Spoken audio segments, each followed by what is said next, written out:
Hi, good morning, my dear student. Today we are going to discuss your last topic of this chapter, late antiquity. My dear, in this topic we will try to understand the changes which happening in Roman Empire during 4th to 7th century. See, changes, it means social changes, political changes, economical changes, and such type of other religious and culture also we can include them. हम इसमें दोनों points को जोड़ सकते हैं. When you will read this paragraph, then you can easily understand that what author want to inform you. We shall conclude this chapter by looking at the cultural transformation of the Roman world in its final centuries.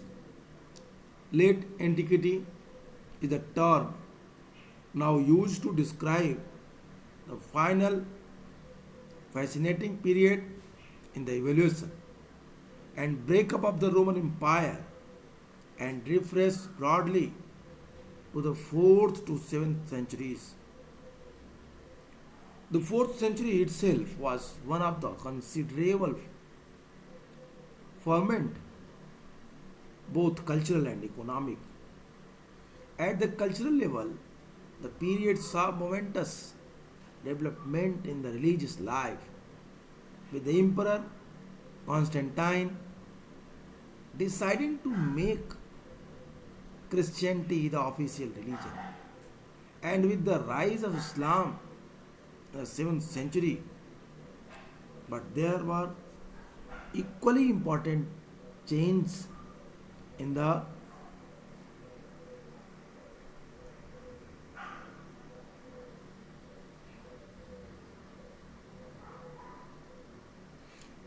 structure of the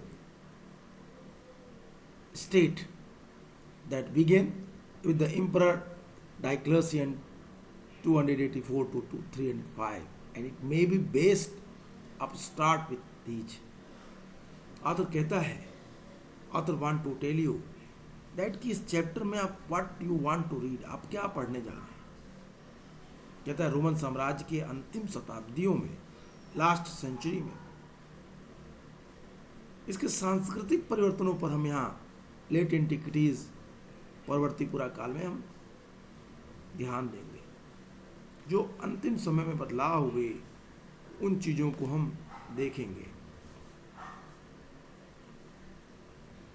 परवर्ती पुरा काल शब्द, late antiquity शब्द का प्रयोग रोम साम्राज्य के उद्भव, विकास और पतन के इतिहास की अंतिम दिलचस्प अवधि का वर्णन करने के लिए किया जाता है. लेट एंटिक्विटी शब्द जब भी आए तो आप समझ लें कि रोम के उत्थान, इट मीन्स ओरिजिन, और एपोजी, फिर डिक्लाइन. तो रोमन साम्राज्य के उद्भव, उत्थान और पतन को अगर हम एक्सप्लेन करना चाहें तो एक शब्द में हम कह सकते हैं लेट एंटिक्विटीज. जैसे लिखें तो आप समझ लीजिए कि हम तीनों चीज पूछ रहे हैं. आथर आपको तीनों चीज बताना चाहता है.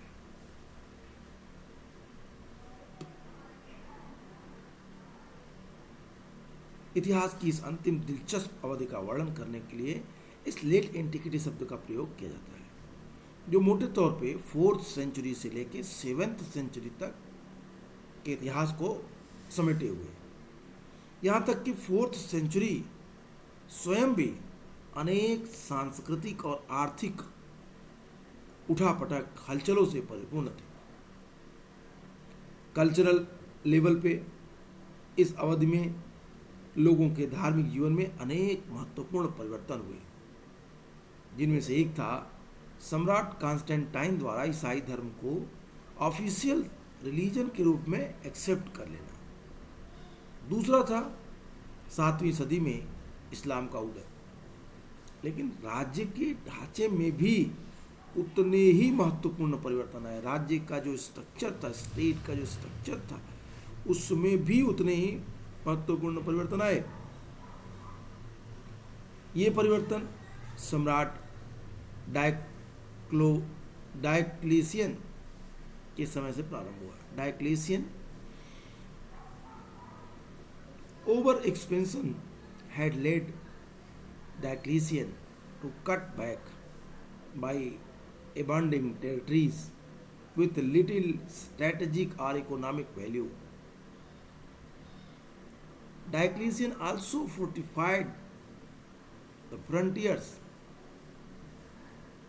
recognized the provincial boundaries, and separated the civilian from military functions, granting greater autonomy to the military commanders, duces, who now became a more powerful group.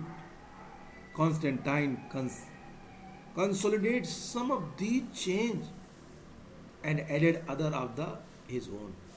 A chief innovation were in the monetary sphere, where he introduced a new domination, the solidus, a coin of 4.5 grams of pure gold that would in fact outlast the Roman Empire itself. Solidus were minted on a very large scale and their circulation ran into millions. The other area of innovation was the creation of second capital at Constantinople, at the site of modern Istanbul in Turkey and the previously called Byzantium. Surrounded on three sides by the sea, as the new capital required a new senate.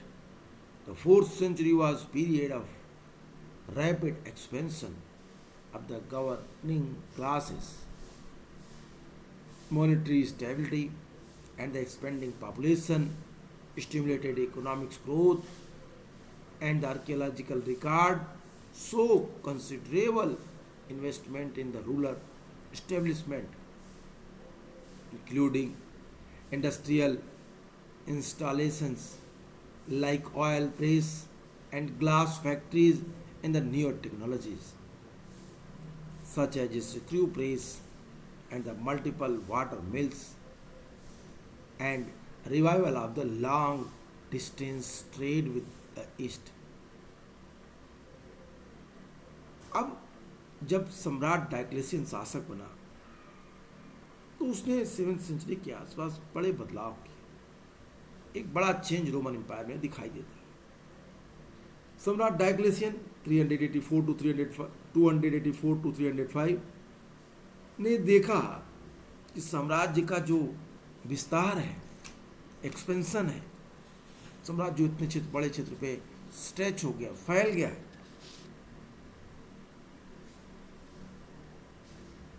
उसके अनेक प्रदेशों का सामरिक या आर्थिक दृष्टि से कोई महत्व नहीं। स्ट्रेटेजिकल वे से और इकोनॉमिकल दृष्टि से वो इतना बड़ा साम्राज्य उपयुक्त नहीं है। So what it took step, he change the boundary of their empire. उसने कई सारे हिस्सों को छोड़कर साम्राज्य को थोड़ा छोटा बना लिया। उसने साम्राज्य की सीमाओं पर किले बनवाए, फोर्ट, स्टेट और प्रोविंसेस को पुनर्गठित किया। राज्यों को एक नई बाउंड्री, एक फिर से संगठित रूप देने के लिए उसने स्टेट और प्रोविंसेस को फिर से संगठित किया। साथ ही उसने सेनापतियों को, सेनापति जिन्हें ड्यूकस कहते थे, तो अधिक स्वायत्तता प्रदान कर दी, उन्हें ऑटोनॉमस पावर दे दिए, जिससे सैन्य अधिकारी अधिक शक्तिशाली सैन्य समूह के रूप में उभर के आए, पावरफुल ग्रुप के रूप में उभर के आए। कॉन्स्टेंटाइन ने इनमें से कुछ परिवर्तनों को और मजबूत बनाया, पुख्ता बनाया, और अपनी ओर से भी उसने कुछ परिवर्तन किए।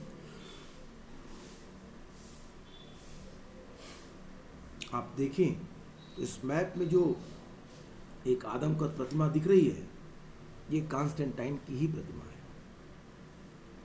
313 में एक विशाल मूर्ति का हिस्सा है कॉन्स्टेंटाइन का। तो कॉन्स्टेंटाइन ने भी सोचा कि थोड़ा बदलाव जरूरी है साम्राज्य के प्रति, उसके विकास के प्रति, और उसने उसके लिए काम किए। उसने अपने साम्राज्य को कई मजबूत छोटे छोटे प्रोविंसेस में बांटा। सेनापतियों को उसने अधिक अधिकार दिए, ऑटोनॉमस पावर दिए, और राज्य को पुनर्गठित किया, राज्य को छोटा कर दिया जो बहुत बड़े थे। कॉन्स्टेंटाइन ने इनमें से कुछ परिवर्तनों को मजबूत बनाया। उसके द्वारा मुख्य रूप से जो मॉनेटरी सिस्टम थी उसमें कुछ परिवर्तन किया गया। उसने सॉलिडस नाम का एक नया सिक्का चलाया।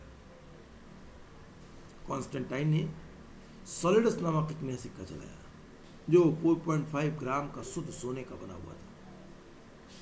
ये सिक्का रोमन साम्राज्य समाप्त होने के बाद भी चलता रहा। ये सॉलिडस सिक्के बहुत बड़े पैमाने पर डाले जाते थे और लाखों करोड़ों की संख्या में चलते थे।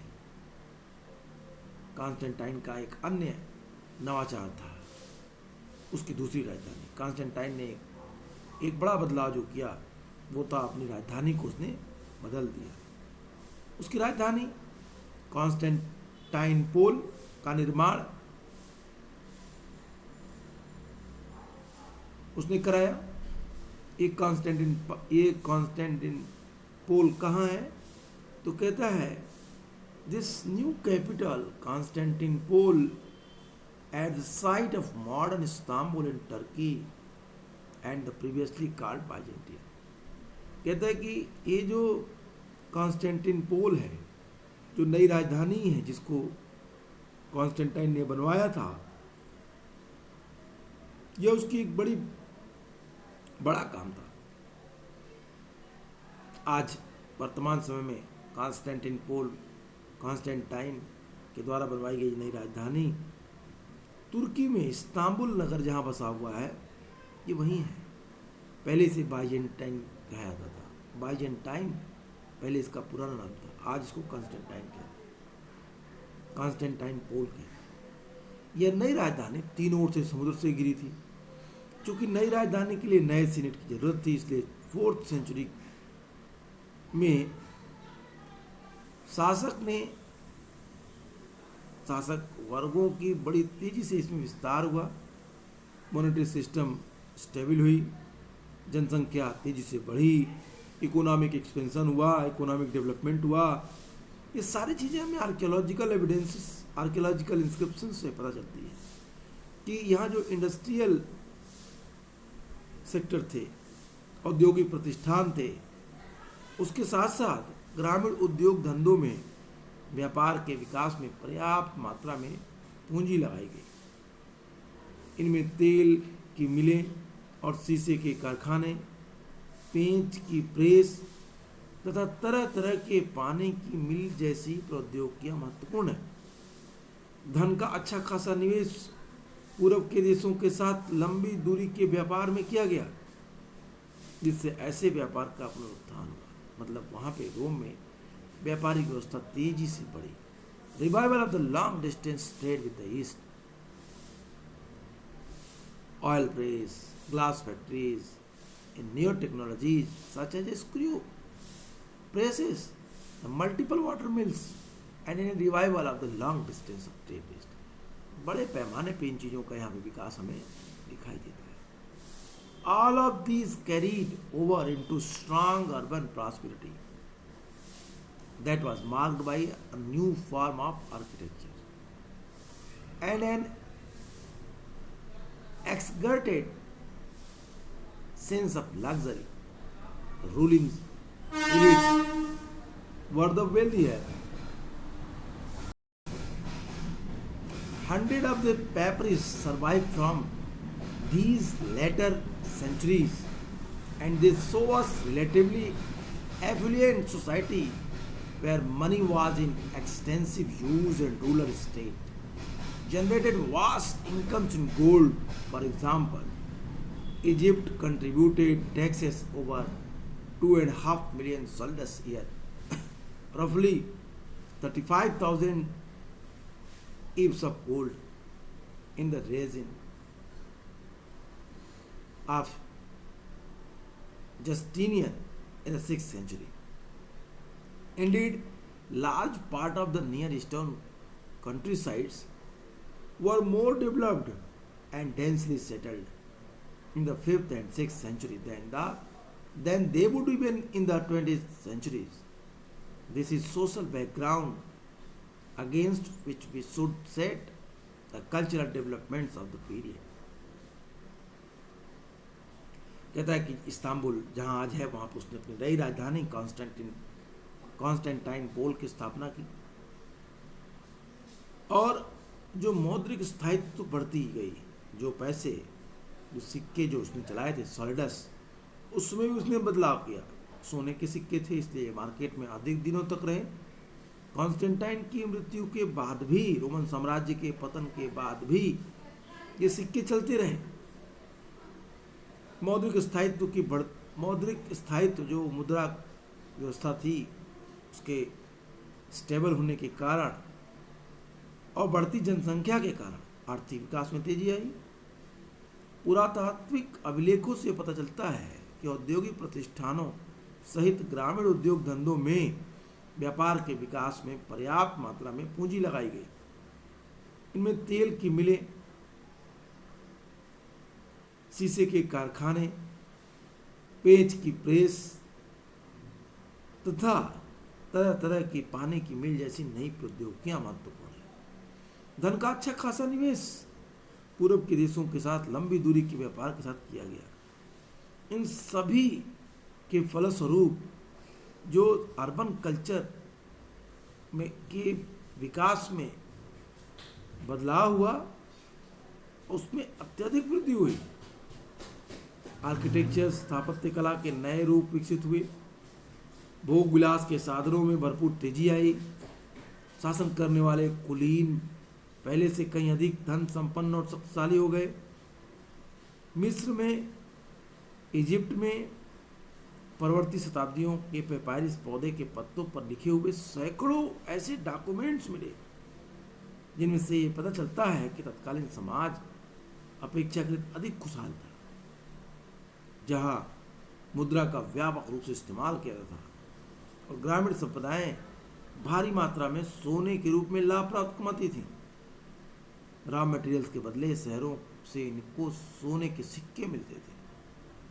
एग्जाम्पल के रूप में कहता है कि जस्टिनियन के शासनकाल में अकेला मिस्र, इजिप्ट प्रतिवर्ष 25 लाख सॉलिडस से अधिक धनराशि टैक्स के रूप में प्राप्त करता था। निसंदेह पश्चिम एशिया के बड़े बड़े ग्रामीण इलाके 5th और 6th सेंचुरी एडी में अधिक विकसित और घने बसे हुए थे। इसी सामाजिक पृष्ठभूमि के आधार पर इस अवधि में, इस टाइम पीरियड में, इस समय काल में आगे चलकर अनेक सांस्कृतिक परिवर्तन आए। यूनान और रोम वासियों की पारंपरिक धार्मिक संस्कृति बहुदेववादी थी। ये लोग अनेक पंथों एवं उपासना पद्धतियों में विश्वास रखते थे। जुपिटर, जूनो, मिनर्वा, मार्स जैसे अनेक रोमन और इटालवी देवों और यूनानी तथा पूर्वी देवी देवताओं की पूजा किया करते थे, जिनके लिए उन्होंने साम्राज्य भर में हजारों मंदिर, मठ और देवालय बनाए थे। मंदिर, टेम्पल्स, श्राइन्स का निर्माण इन लोगों ने किया था। ये बहुदेववादी स्वयं को किसी एक नाम से नहीं पुकारते थे। My dear, it is very clear that the traditional religious culture of the classical world, both Greek and Roman, had been polytheist. that is the involved multiple city of the cults that included both Roman, Italian gods like Jupiter, Juno, Minerva, and Mars, as well as numerous Greek and Eastern deities worshipped in the thousands of temples, shrines, and sanctuaries throughout the whole empire. Polytheists had a no common name. Polytheists had a no common name or label to describe themselves. The other great religious tradition in the empire was Judaism, but Judaism was not a monolith either, and there was a great deal of diversity within the Jewish communities of the late antiquities. Thus, the Christianization of the empire in the 4th and 5th century was a gradual and complex process. Polytheism and did not disappear overnight, especially in the western provinces where the Christian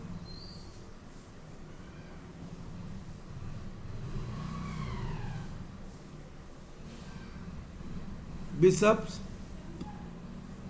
waged running battle against beliefs and the practices they condemned more than the Christianity, laity, Christian laity. Did the boundaries between religious communities were much more fluid in the 4th century than they would become thanks to the repeated effort to religious leaders. That powerful bishop who now led the church to rein in their followers and enforce a more rigid set belief and the practices. कहता है यूनान और रोम वासी ये लोग धार्मिक आधार पे पॉलिथिस्ट थे, बहुदेववादी थे। ये लोग अनेक पंथ और उपासना पद्धतियों में विश्वास करते थे, पूजा पद्धतियों में विश्वास करते थे। इनके भगवान में, इनके देवताओं में जुपिटर, जूनो, मिनर्वा, मार्स जैसे अनेक रोमन और इटली के देवी देवता तथा यूनानी और पूर्वी देशों के देवी देवता सम्मिलित थे, जिनकी ये पूजा किया करते थे, जिसके लिए उन्होंने साम्राज्य भर में, पूरे राज्यों में, पूरे देश में अनेक मंदिर, मठ, देवालय बनवाए थे। ये पॉलिथिस्ट, ये बहुदेववादी स्वयं को किसी एक नाम से नहीं पुकारते थे। रोमन साम्राज्य में एक दूसरा बड़ा धर्म था जुडिज्म। जुडिज्म एक मोनोलिथ या विविधताहीन या अंदर से एक रूपता ली हुई धर्म था। अर्थात परवर्ती पुरा काल में यहूदी धर्म में अनेक विविधताएं मौजूद थी। अतः 4वीं या 5वीं शताब्दी में साम्राज्य का जब ईसाईकरण, क्रिश्चियनाइजेशन किया गया, एक क्रमिक जटिल प्रक्रिया के रूप में हुआ, तब वहाँ पे जो ईसाई बिशप थे उन लोगों ने अन्य धर्म के रीति रिवाजों, परंपराओं को स्ट्रिक्टली रोकने का प्रयास किया। बहुदेववाद, पॉलिथिज्म विशेष रूप से पश्चिमी प्रांतों में आसानी से तुरंत गायब नहीं हुआ। हालांकि ईसाई धर्म प्रचारक वहाँ प्रचलित बहुदेववादी मत मतांतरों तथा धार्मिक रीति रिवाजों का लगातार विरोध कर रहे और ईसाई जनसाधारण की तुलना में बहुदेववाद की निंदा करते थे। 4th सेंचुरी में भिन्न भिन्न धार्मिक समुदायों के बीच की सीमाएं इतनी कठोर एवं गहरी नहीं थी जितनी कि आगे चलकर हो गई। ऐसा शक्तिशाली बिशप की कोशिशों के कारण हुआ था। इन्होंने अपने अनुयायियों को कड़ा और धार्मिक विश्वास तथा रीति रिवाजों का पालन करने का पाठ पढ़ाया। इन लोगों ने कहा कि जो ईसाई धर्म के लोग हैं वो ईसाई धर्म की ही बातों को माने, अन्य धर्म को छोड़ दें। बड़े पैमाने पे एक धर्म से दूसरे धर्म में लोगों को परिवर्तित कराया गया, कन्वर्जन हुआ। और फिर इस पे विशेष ध्यान दिया गया। ईसाई सिर्फ ईसाई धर्म के मत, विश्वास निरपेक्ष को अपने लाइफ में माने, दूसरे धर्म के विश्वासों को एक्सेप्ट ना करे। बिशप इस बात का विशेष ध्यान देते थे। वो बहुदेववाद की निंदा करते थे। धार्मिक रीति रिवाजों का लगातार ईसाई धर्म प्रचारकों के द्वारा विरोध किया जा रहा था। 4th सेंचुरी में भिन्न भिन्न धार्मिक समुदायों के बीच जो इतनी विभेद की सीमाएं इतनी कठोर और गहरी नहीं थी जितनी आगे चलकर हो गई। 4th के बाद परिस्थितियां तेजी से बदलने लगी। अब लोग एक दूसरे धर्म के लोगों को देखना पसंद नहीं करते थे। जनता में आम खुशहाली खासतौर पर पूर्वी भागों में अधिक फैली हुई, जहाँ 6ठी सदी के मुख्य भाग तक 6th सेंचुरी के मुख्य भाग तक बढ़ती रही। हालांकि वहाँ प्लेग की महामारी का प्रकोप हो चुका था, प्लेग पेंडेमिक फैल चुकी थी। फिर भी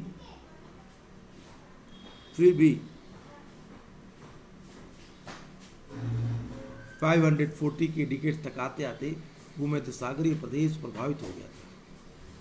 इसके विपरीत साम्राज्य में पश्चिमी राजनीतिक दृष्टि से विखंडित हो गया, क्योंकि उत्तर से आने वाले जर्मन मूल के लोग गोथ, वेडल, लोम्बार्ड आदि ने सभी बड़े प्रांतों को अपने कब्जे में ले लिया था और अपने राज्य में स्थापित कर लिया था, जिन्हें रोमोत्तर राज्य कहा जा सकता था। इनमें से सबसे महत्वपूर्ण राज्य थे स्पेन में विसिगोथों का राज्य, जिसे अरबों ने 711 से 720 के बीच नष्ट कर दिया। गाल में फ्रैंकों का राज्य लगभग 511 to 687 और इटली में लोम्बार्डी का राज्य 568 to 774 सी। ये राज्य भिन्न किस्म की दुनिया की शुरुआत के पूर्व संकेत थे। जिस विश्व को आमतौर पर मध्यकालीन विश्व कहा जाता है, ये उसके निर्माण का फाउंडेशन स्टोन थे, बेसिक स्ट्रक्चर थे। ईस्टर्न भाग में जहाँ साम्राज्य यूनाइटेड बना रहा, संयुक्त बना रहा, जस्टिनियन का शासनकाल समृद्धि और शाही महत्वाकांक्षा का उच्च स्तर का द्योतक था। जस्टिनियन अफ्रीका को वैंडलों के कब्जों से छुड़ा लिया, इटली को ऑस्ट्रोगोथों से लेकर वापस उस पर अधिकार कर लिया। इस देश को तहस नहस हो गया। लोम्बार्डी के आक्रमण के लिए रास्ता तैयार हो गया और 7th सेंचुरी तक आते आते रोम और ईरान के बीच लड़ाई फिर छिड़ गई। ससानी शासकों जो 3rd सेंचुरी में शासन कर रहे थे ने मिस्र सहित विशाल प्रांतों में बड़ी पैमाने पर आक्रमण कर दिया।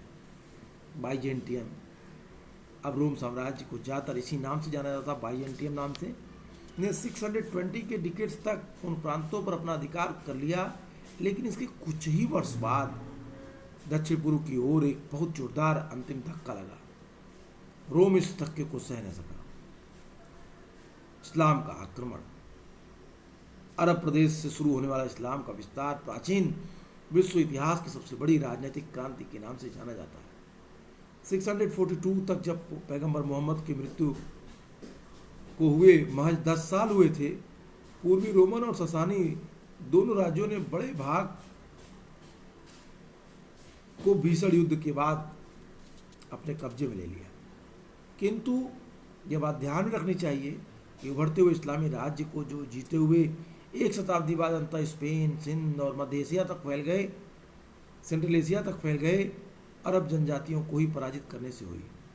अरब से शुरू होने वाली ये जीतें सीरियाई रेगिस्तान तथा इराक के सरहदों तक पहुंची, जिसके पश्चात मुस्लिम सेनाएं और दूर दूर तक गई। जैसा कि हम अगले चैप्टर में हम सेंट्रल इस्लामिक लैंड में पढ़ेंगे।